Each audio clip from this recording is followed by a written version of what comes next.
Yeah, it's interesting to talk about these things. I really enjoy these type of conversations. But I have a couple of last questions for you, and this isn't even a Bitcoin question or a blockchain question. So I'm going to surprise you with these. I'll call the lightning round today. You are a commentator on many things, not just blockchain and Bitcoin. You like to talk about other things like commentary on like bands and films, and I see you post from time to time on those. So I want to hear your top 3 bands and your top 3 films. Oh man, you put me in the spot there. Yeah, well, it's no fun if you're prepared. Okay, so I think my favorite band of all times is Led Zeppelin. Oh, that's a good one. Their live shows were hard to beat, and their albums, I think the first 5 are excellent. Maybe that the 6th one is Presence kind of sucks, and possibly Into the Outdoor has a couple of good moments, but between 1968 and 1974, 1975, I think they were the kings of rock and roll, and it's just so energetic and wild and raw when you listen to John Bonham drumming and Jimmy Page playing guitar. It's just something that is very hard to capture. It has this type of raw energy that you don't really find in other bands. Possibly the punk rock movement had more energy than this, but it wasn't as musical at the same time.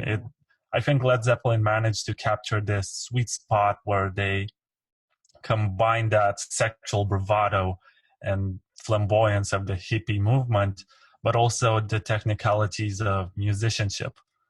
And yeah, that's something I appreciate. But my second one, I think, is the Beatles for their songwriting. Love the Beatles. I think I can listen to them all day long and find some fascination in how John Lennon and Paul McCartney were able to structure songs. And I think their lyrics are kind of childish at times. They didn't put too much thought into them. Yeah.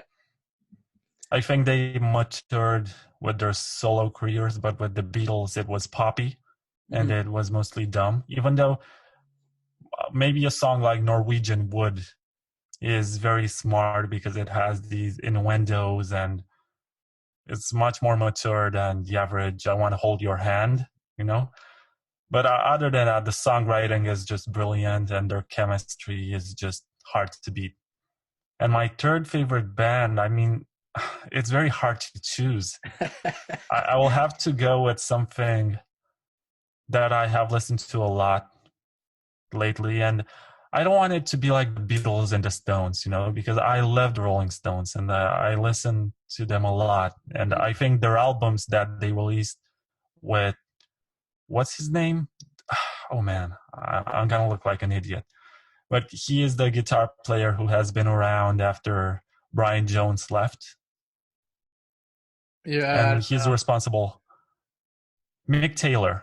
Okay. Mick Taylor. So let me look it up so I don't mess it up. But Mick Taylor. Yeah, so it was Mick Taylor who played guitar on the albums that I like from the Rolling Stones. So Let It Bleed.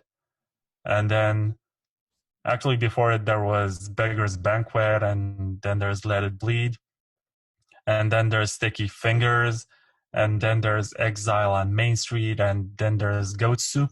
These albums are just legendary. Right. They had 5 years of excellence, and it's very hard to beat this type of energy and discography that they had.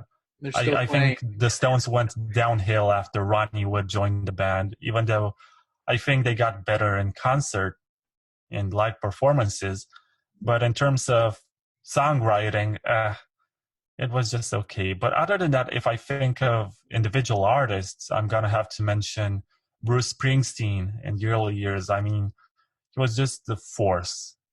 It's very hard to define what he was during the Born to Run era, when he was kind of like James Brown and kind of like Bob Dylan and kind of like Elvis. He had a little bit of everyone, and the E Street Band backing him was just phenomenal. I'm more of a Bob Dylan guy. I'm glad you threw him in there. So what about film? Let's go to film.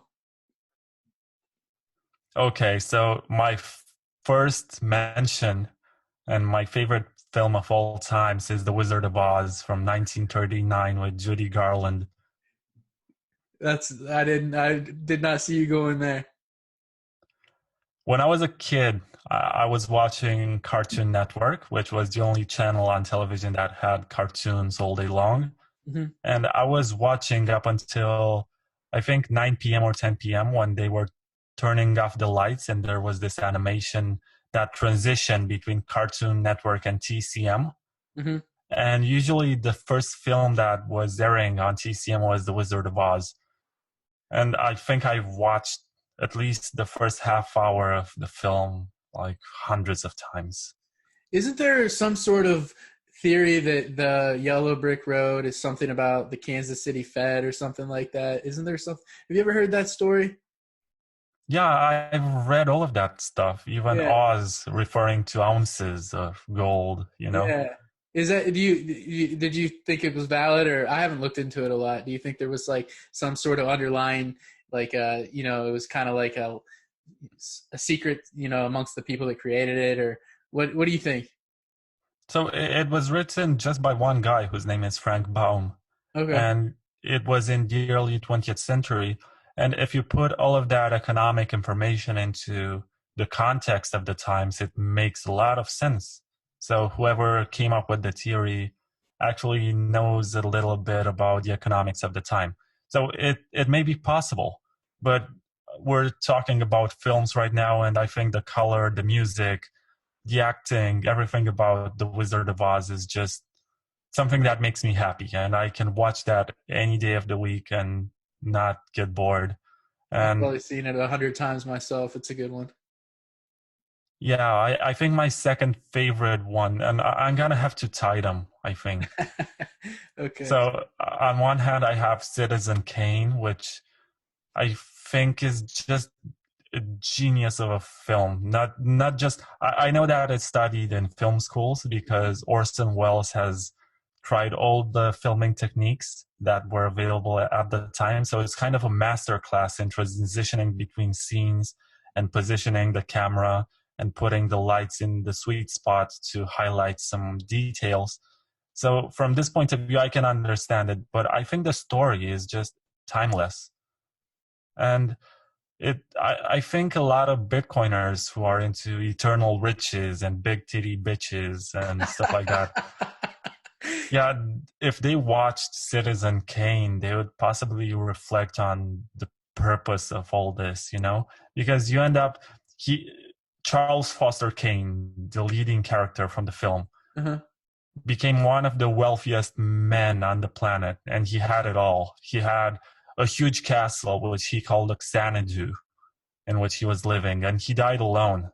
Mentioning Rosebud, which was this is a spoiler, but I don't think you can spoil a film from the 30s. Right. But it was the slave from his childhood, because that was the last moment possibly when he was free and he was able to just enjoy himself. After that, it was just a matter of making a lot of money and becoming a public person and trying to basically tick all of the boxes that we think about when we refer to a successful life. And you see a dying man who has had it all, who lives in a castle and was able to accomplish everything that he ever wanted to. During the length of the film, he loses his friends, he loses his family. I mean, his wife leaves him and he ends up with an annoying opera singer who's not even that great. And you can see how the money that he has and he has accumulated across time doesn't really help him become happy. Mm-hmm. So one of the lessons of the film is that no matter how much money you have and what you buy and what kind of obscenely wealthy and lavish lifestyle that you're living, you're still not going to be happy. You're not going to find fulfillment. And there's a scene, and I send it to girls on Tinder sometimes when we talk. And I So see that smooth. they're So smooth. materialistic. Yeah. So there's a scene with Susan Alexander, who's the second wife of Charles Foster Kane. who is in the castle because they live in a castle, and she complains that she's feeling too lonely. Mm-hmm. I mean, when you think about it, you have these young girls who grow up with these Disney fairy tales, and they are told that ideally they should live in a castle like, the Beauty and the Beast, like Cinderella, who goes to the prince's castle and they live happily ever after.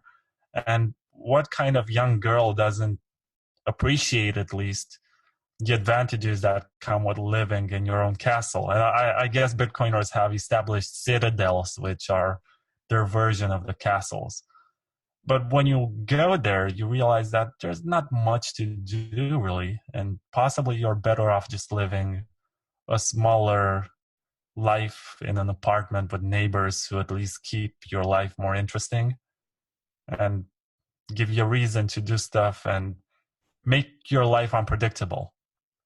Because when you can plan everything, I think I should make the comparison with television and Netflix, because Netflix is like the peak of our choice of entertainment.